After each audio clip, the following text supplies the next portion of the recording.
ನಮಸ್ಕಾರ ಡಾರ್ಲಿಂಗ್ಸ್, ಎಲ್ಲರೂ ಹೇಗಿದ್ದೀರಾ? ನಾನಂತೂ ಚೆನ್ನಾಗಿದ್ದೀನಿ, ನೀವು ಕೂಡ ಎಲ್ಲ ಚೆನ್ನಾಗಿದ್ದೀರಾ ಅಂತ ಅನ್ಕೊಂಡಿದ್ದೀನಿ. ಏನಾಗ್ತಿದೆ ಗುರು, ಈ ನಮ್ಮ ಟೀಮ್ ಇಂಡಿಯಾ ಕ್ರಿಕೆಟ್ ನಲ್ಲಿ ಇಂದ ಗೊತ್ತಾಗ್ತಾನೆ ಇಲ್ಲ. ಫುಲ್ ಟೋಟಲಿ ಸ್ಕ್ವಾಡ್ ಒಂಥರ ಡಿವೈಡ್ ಅಥವಾ ಕ್ಲಾಶ್ ಆಗೋ ರೇಂಜ್ಗೆ ಬಂದು ತಲುಪಿದೆ ಅಂತ ಹೇಳಿದ್ರು ಕೂಡ ತಪ್ಪು ಆಗೋದಿಲ್ಲ. ಟೀಮ್ ಇಂಡಿಯಾಗೆ ಹೊಸ T20 ಕ್ಯಾಪ್ಟನ್ ನ ಉದಯ ಆಗಿದೆ ಅಂತ ಎಲ್ಲಾ ಕಡೆ ರೂಮರ್ಸ್ ಬರ್ತಾ ಇದೆ. ಬಟ್ ಇನ್ನೂ BCCI ಅಫಿಷಿಯಲ್ ಆಗಿ ಅನೌನ್ಸ್ಮೆಂಟ್ ಏನ್ ಮಾಡಿಲ್ಲ. ಬಟ್ ಆದ್ರೂ ಕೂಡ ಇದು ಒಂಥರ ನಿಜ ಆಗೋ ಸಾಧ್ಯತೆ ಕೂಡ ಇದೆ ಗುರು. ಹಾರ್ದಿಕ್ ಪಾಂಡ್ಯ ಅವರು ತಾವು ODI ಸೀರೀಸ್ ಇಂದ ನಮ್ಗೆ ಸ್ವಲ್ಪ ರೆಸ್ಟ್ ಬೇಕು, ನನ್ಗೆ ಸ್ವಲ್ಪ ಪರ್ಸನಲ್ ಪ್ರಾಬ್ಲಮ್ ಇದೆ ಅಂತ BCCI ಗೆ ರಿಕ್ವೆಸ್ಟ್ ಮಾಡಿದ್ರು. ಸರಿ ಆಯ್ತಪ್ಪ ಅಂತ ಬಿಟ್ಟಿದ್ರು. ಬಟ್ T20 ಮ್ಯಾಚ್ ಆಡ್ತೀನಿ ಅಂತ ಹೇಳಿದ್ರು. ಬಟ್ ಹೊಸ ಕ್ಯಾಪ್ಟನ್ ಆದ್ರೂ ಯಾಕೆ ಬಂದ್ರು?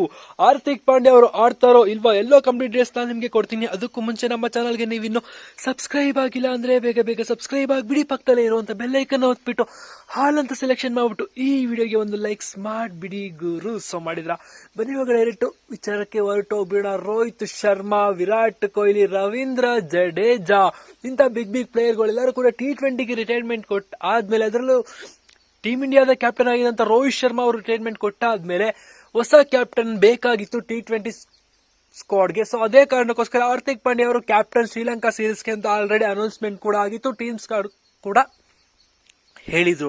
ಬಟ್ ಕೊನೆ ಟೈಮಲ್ಲಿ ಏನಾಯ್ತು ಅಂತ ನೋಡಿದ್ರೆ ಖಂಡಿತವಾಗ್ಲೂ ಗೊತ್ತಿಲ್ಲ ಗುರು. ಹಾರ್ದಿಕ್ ಪಾಂಡ್ಯ ಅವ್ರಿಗೆ ಫಿಟ್ನೆಸ್ ಇಶ್ಯೂಸ್ ಇದೆ ಅಂದ್ಬಿಟ್ಟು ಕ್ಯಾಪ್ಟನ್ನೇ ಚೇಂಜ್ ಮಾಡಿಬಿಟ್ಟಿದ್ದಾರೆ. ಆಲ್ಮೋಸ್ಟ್ ಹಾರ್ದಿಕ್ ಪಾಂಡ್ಯ T20 ಸೀರೀಸ್ಗೂ ಕೂಡ ಇರೋದಿಲ್ಲ ಅಂತ ಒಂದು ಸೈಡ್ ರೂಮರ್ಸ್ ಕೂಡ ಬರ್ತಾ ಇದೆ. ಬಟ್ ಅವ್ರೇನಾದ್ರು ಇದ್ದು ಕ್ಯಾಪ್ಟನ್ ಚೇಂಜ್ ಮಾಡಿದ್ರೆ ಖಂಡಿತ ಒಂದು ರೀತಿ ಬಿಗ್ ಕ್ಲಾಶ್ ಆಗೋದಂತೂ ಗ್ಯಾರಂಟಿ. ಟೀಮ್ ಇಂಡಿಯಾ ಪ್ಲೇಯರ್ಸ್ಗಳ ನಡುವೆನೇನೆ ಇಂಥ ದೊಡ್ಡ ಪ್ಲೇಯರ್ಸ್ಗಳು ಹೊಸದಾಗಿ ಬಂದವರಿಗೆ ಚಾನ್ಸ್ ಕೊಟ್ರೆ ಹೆಂಗಿರುತ್ತೆ ಅಂತ ಗೊತ್ತಿಲ್ಲ. ಬಟ್ ಸೂರ್ಯಕುಮಾರ್ ಯಾದವ್ ಅವರು ಈಗ T20 ಸ್ಕ್ವಾಡ್ಗೆ ಹೊಸ ಕ್ಯಾಪ್ಟನ್ ಆಗಿ ಆಯ್ಕೆ ಆಗಿದ್ದಾರೆ. ಗಂಭೀರಣ್ಣ ಅದು ಕೂಡ ಟೀಮ್ ಇಂಡಿಯಾದ ಹೆಡ್ ಕೋಚ್ ಆದ್ಮೇಲೆ ಏನೇನೋ ಅಲ್ಲೋಲ ಕಲ್ಲೋಲ ಆಗ್ತಾ ಇದೆ ಗುರು. ಬೂಮ್ರಾ, ರೋಹಿತ್ ಶರ್ಮಾ, ವಿರಾಟ್ ಕೊಹ್ಲಿ ಅವ್ರಿಗೆ ಲಾಂಗ್ ರೆಸ್ಟ್ ಕೊಟ್ಬಿಟ್ಟಿದ್ದಾರೆ.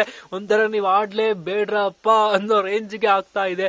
ಸೊ ಏನ್ ಮಾಡ್ತಾ ಇದಾರೆ ಗೌತಮ್ ಗಂಭೀರ್ ಅವರು ಟೀಮ್ ಇಂಡಿಯಾ ಸ್ಕ್ವಾಡ್ ನಲ್ಲಿ ಅಂತ ಗೊತ್ತಾಗ್ತಾ ಇಲ್ಲ. ಒಟ್ನಲ್ಲಂತೂ ಏನೋ ಹೊಸದಾಗಂತೂ ತಯಾರಿ ಮಾಡ್ತಾ ಇದ್ದಾರೆ ಗೌತಮ್ ಗಂಭೀರ್ ಅವರು. ಯಾವ ರೇಂಜ್ಗೆ ತಿರುಗಿ ಬೀಳ್ತಾರೆ ವಾಪಸ್ ಗೊತ್ತಿಲ್ಲ. ಒಂದು ರೀತಿ ಅನಿಲ್ ಕುಂಬ್ಳೆ ಅವರು ಕ್ಯಾಪ್ಟನ್ ಆಗಿದ್ದಾಗಲೂ ಕೂಡ ಕ್ಲಾಶ್ ಆಗಿತ್ತು ಪ್ಲೇಯರ್ಸ್ ಗಳ ನಡುವೆ. ಸೊ ಅದೇ ರೀತಿ ಗೌತಮ್ ಗಂಭೀರ್ ಮತ್ತೆ ಪ್ಲೇಯರ್ಸ್ ಗಳ ನಡುವೆ ಏನಾದ್ರು ಕ್ಲಾಶ್ ಆಗುತ್ತೆ ಏನೋ ಗೊತ್ತಿಲ್ಲ. ಬಟ್ ಈಗಂತೂ ಸಾಕಷ್ಟು ರೂಮರ್ಸ್ ಗಳು ಬರ್ತಾ ಇದೆ. ಆಲ್ಮೋಸ್ಟ್ ಕನ್ಫರ್ಮೇಶನ್ ಹತ್ತತ್ರನೇ ಇದೆ ಗುರು. T20 ಸ್ಕ್ವಾಡ್ಗೆ ಸೂರ್ಯಕುಮಾರ್ ಯಾದವ್ ನಾಯಕನಾಗಿ ಹೊರಹೊಮ್ತಾ ಇದ್ದಾರೆ ಅಂತ. ಬಟ್ ಗೊತ್ತಿಲ್ಲ ಇನ್ನು ಕೂಡ ಅಫಿಷಿಯಲ್ ಆಗಿ BCCI ಯಾವಾಗ ಅನೌನ್ಸ್ಮೆಂಟ್ ಮಾಡುತ್ತೆ ಅಂತ. ಸೊ ನಿಮ್ಗೇನ್ ಅನ್ಸುತ್ತೆ? BCCI ಅನೌನ್ಸ್ಮೆಂಟ್ ಮಾಡ್ತಾರ ಸೂರ್ಯಕುಮಾರ್ ಯಾದವ್ ಅವರು ಕ್ಯಾಪ್ಟನ್ ಆಗ್ತಾರ ಶ್ರೀಲಂಕಾ ಸೀರೀಸ್ ನಲ್ಲಿ? ನಿಮ್ಮ ಅನಿಸಿಕೆನ ಕಮೆಂಟ್ ಮಾಡಿಬಿಡಿ ಗುರು. ಮತ್ತೆ ಯಾಕೆ ತಡ ಮಾಡ್ತಾ ಇದ್ರೆ ನೆಕ್ಸ್ಟ್ ವಿಡಿಯೋದಲ್ಲಿ ಸಿಗೋಣ. ಅಲ್ಲಿವರೆಗೂ ಕಾಯ್ತಾ ಇರಿ. Tata, bye bye, see you.